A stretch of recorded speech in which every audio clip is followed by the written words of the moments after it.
everybody! Happy Thursday! It's Thursday with me, Gandang Kara. Ako po ang nag-iisang chicks ng radyo. Wow! 1:33 ang ating oras. Yan, kapiling mo pa rin ako, of course. And as promised, sabi ko magbabalik ako. So eto na nga, di ba? Hanggang mamaya po tayong 3:00 magkakasama. At dahil dyan, live na po tayo on Facebook. Hanapin mo lang Energy FM 106.7.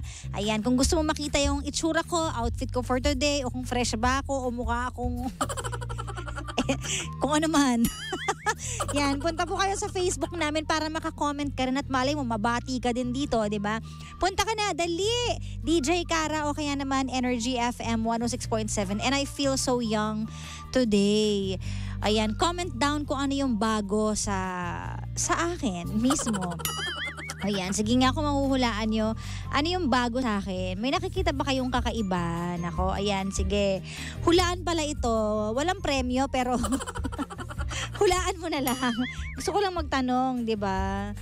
Ay, nako talaga naman. O ayan, hello po sa lahat ng mga nanonood sa atin ngayon Hello everybody. Fresh daw ako today. Ay, maraming salamat. O dali, hulaan nyo na kung ano nga ba yung kakaiba sa akin for today's video. Ayan. Pero ayan, always pretty daw. Ay, gusto ko magpasalamat muna sa pagkain ko for today Kaya Ate Rovicel. At birthday din daw niya pero ako'y nilibre. Maraming salamat. Ayan. Hair! Perfect! Tama kayo ng mga hula. Hair yun na iba, diba? So I look so young. Ako talaga yung pumuri sa sarili. Hindi, alam nyo ba na kanina ko lang to ginawa? Alam nyo, ano talaga ako? Jack of all trades. Madiskarte. Ako na talaga yung gumagawa ng lahat. So ayan. Nagkulay kami kanina. Siyempre, hindi lang naman ako mag-isa with the help of Mami Jo Malunggay to. Ayan, nagkulay kami ng hair kanina. So, ayan, ang saya-saya. Parang new look sa diba? New look sa Dubai. Tara, isang tulog na lang. Aalis na ako. Mamimiss nyo ako. Ano ka ako mawawala? Mag-ingat kayo dito, pakabait kayo, At syempre gusto ko rin i-flex ang ating, teka nakabukas kasi yung jacket ko pero isasara natin yan, ayan, isasara natin para makita nyo kung ano ang jacket ko today, ayan. Diba? Nakikita nyo ba? Ayan. Be happy. Ayan. This will remind us na dapat lagi tayong maging happy no matter what happened, diba? Very positive. So, ayan. Nag-flex po talaga ng jacket. Yun yung suot ko. Sa mga hindi nakaka-relate, punta kasi kayo sa live para makita nyo kung ano itsura ng jacket ko ngayon. Ayan. Available na yan. Ay! Bebenta pala. Wow! But anyway, so ayan. Pa-shoutout muna from Cebu. Nakikinig daw ng radyo. Sabi ni June Pasha. Hello po. Ayan. So, gwapa naman daw, sabi ni Maria Editha. Bagay doon sa akin yung hair, sabi ni Josa. Thank you so much. Ayan. At gusto ko rin batiin ang pinapabati ni Mami Lorna, ang KJ Team Friday. Naku, yung mga KJ Team Friday na nagpupunta dito po sa booth.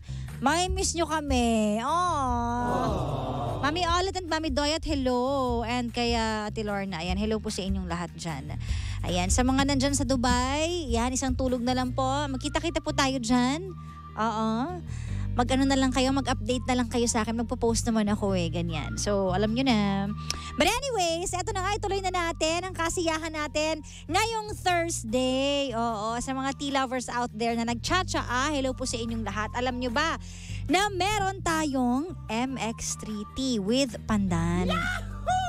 Ito po ay gawa sa dahon ng mangosteen na hinaluan ng pandan para mas refreshing ang panlasa. Isang sachet po ng MX3 tea ay good for 1 liter of water, either hot or cold. At pwede rin pong dagdagan ng lemon or honey for added flavor para sa buong pamilya. Makakatulong po ito para ma-detoxify o malinis ang katawan natin from any toxins. For inquiries, visit their website mx3ph.com or call the hotline 0918-8888-693. Ayun na nga. So dahil dyan, huwag na natin patagalin pa ang ating story for today. Dito lang yan sa Sincerely, Kara.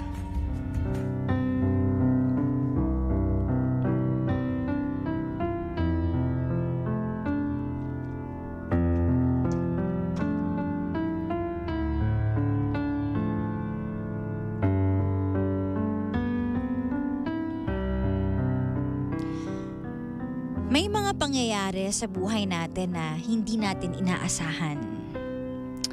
Or merong mga bagay na hindi natin kontrolado. Kagaya na lang din ang feelings natin para sa isang tao.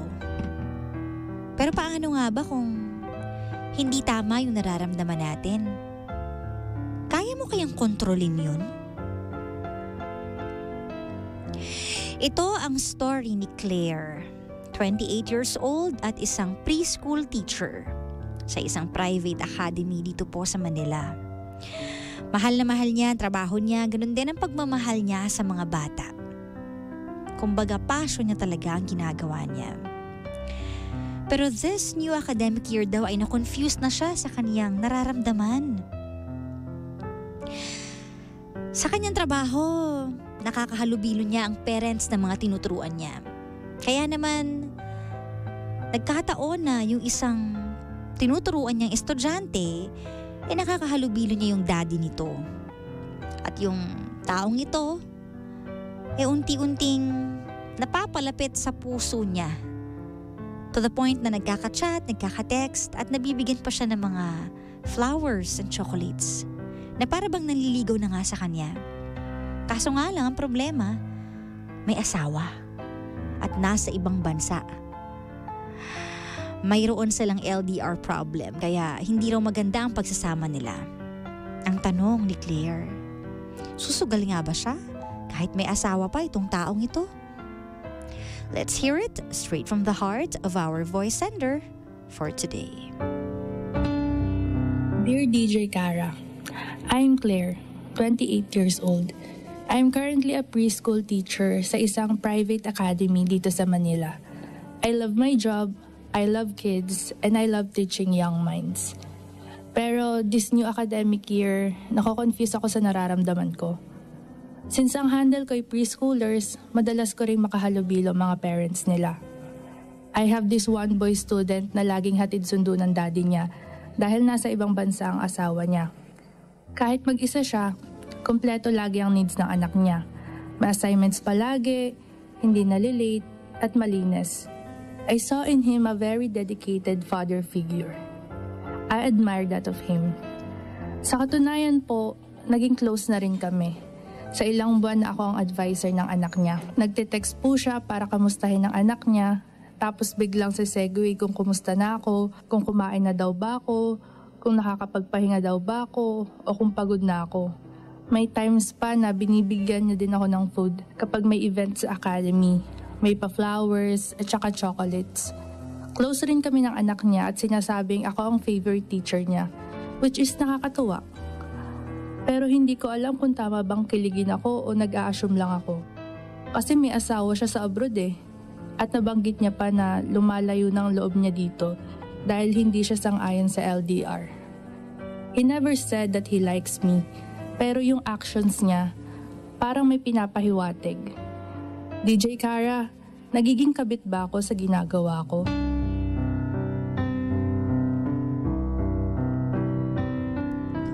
What a question! Ako, may mga makaka-relate dito ng mga nai-in-love sa isang tao kaso taken na. Ano nga ba ang masasabi niyo sa story ni Claire? Na mukhang nahuhulog na ang loob sa tatay ng kanyang estudyante. Si Claire isang preschool teacher. So magbasa muna tayo ng ibang comments dito sa ating Facebook Live. Hanapin nyo lang po again, Energy FM 106.7. Ayan, sabi dito, DJ Kara, masakit po kapag nagmahal ka ng isang taong kasal na. Kahit ano pa yan, itigil mo na lang. Sabi ni Joanne. Kahit ano pa daw yan, itigil mo na, sabi ni Joanne.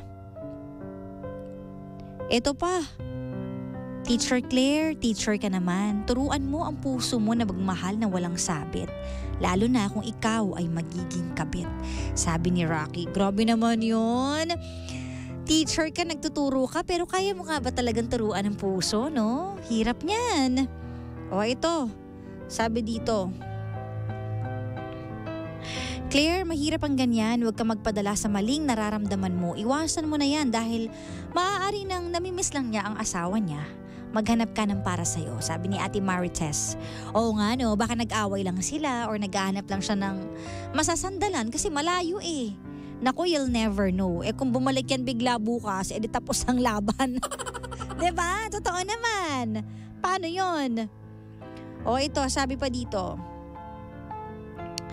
Hi sender, wag pumatol sa mali. Kausapin mo ang puso with prayers. Ay, gusto ko yun, sabi ni Mami Elma. Oo nga no. Kumbaga iset mo yung sarili mo na, oops, wait lang, kalma. Tapos kasabay nun, magdasal ka din. Kasi wala ka namang superpowers para gawin yon. So tamang haluan mo ng pagdarasal para matulungan kahit paano yung sarili mo na labanan o iwasan yung mga tuksong ganyan. O ito pa. Bawal yan, sure. Again sa ethics bilang guro, huwag maging family breaker. Madami pang lalaki sa Earth. Pag naubos na sa Earth, dilipat ka naman sa Mars. Grabe naman yon. Patulong ka kay Diyos sa Poblete kasi taga dun siya. Sabi ni Peter Smeng, simpleng pabati O yan, bawal daw yon sa ethics. O diba? Deserve mo magmahal ng malaya at mahalin ka ng malaya. Ay tama din to, sabi ni Marilyn. Deserve talaga nating lahat na magmahal ng malaya. Yung hindi nagtatago, no? Kasi may possibility talaga na magtago-tago kayo or di kanya aminin kasi kasal pa siya eh. Diba? Claire, umiwas ka na lang para hindi maging komplikado. O simple as that naman ang payo ni Ate Beth. Para daw hindi maging komplikado ang lahat. Oo nga naman.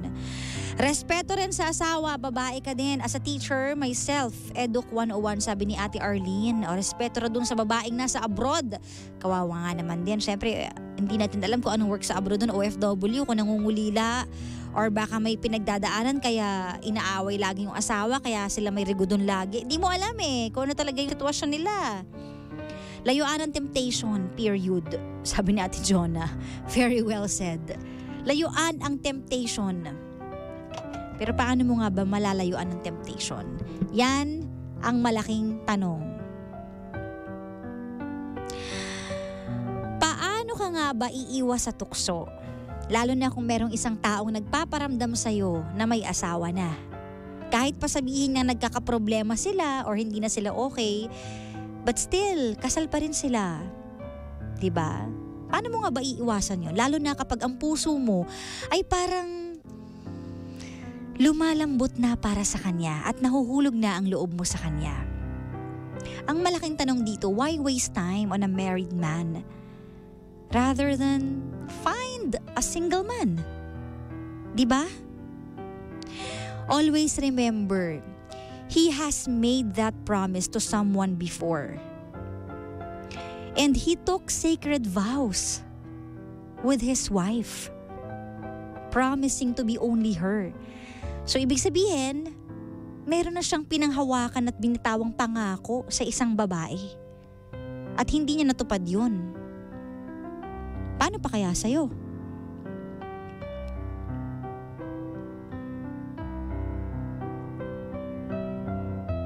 Kahit ano pa yan, mapapasok ka sa isang komplikadong sitwasyon. Nako, wag na wag ka nang sumubok. At habang maaga pa yung nararamdaman mo sa puso mo, i-kick off mo na agad yan. Kesa ma-hook ka pa. Yung pagbibigay niya ng flowers, chocolates, kahit sabihin niya hindi panliligo o kahit di niya sabihin yung mga words na I like you, yun na yun nagpaparamdam na siya. So ibig sabihin nun, nag-aabang na siya kung kakagat ka ba sa patibong or hindi. Kaso hindi naman kasi malinaw, hiwalay ba siya sa asawa for a very long time? Ano ba ang status nilang dalawa? Wala kang alam sa status nilang dalawa. Kaya mabuti pa ikaw na lang ang lumayo. Unless, single na siya. Yun lang naman ang sagot para hindi maging complicated ang buhay mo. Kasi ikaw na rin ang magpapasok sa sarili mo sa isang komplikadong sitwasyon. At hindi ka matutuwa. Baka sa umpisa, oo, magiging masaya ka kasi yung feeling ng in love, ay ang sarap andyan. But afterwards, pag ginera ka na ng asawa, kapag nagsiselos ka na, pag may insecurities ka na, kapag madalas na ang pag-aaway nyo kasi nga kasal siya, may asawa pa siya, paano na? Diba? Yun yung mga papasukin mo. Kaya dapat maisip mo yon. Your worst battle is between what you know and what you feel. Diyan magtatalo yun eh. What you know, it's in your head. Na mali. But what you feel is nagsasabing, baka naman pwedeng pagbigyan ako kasi in love na ako eh. Yan yung magtatalo, yung isip mo at yung puso mo. Accept how you feel. But don't let your feelings rule you. You are in control. Sincerely,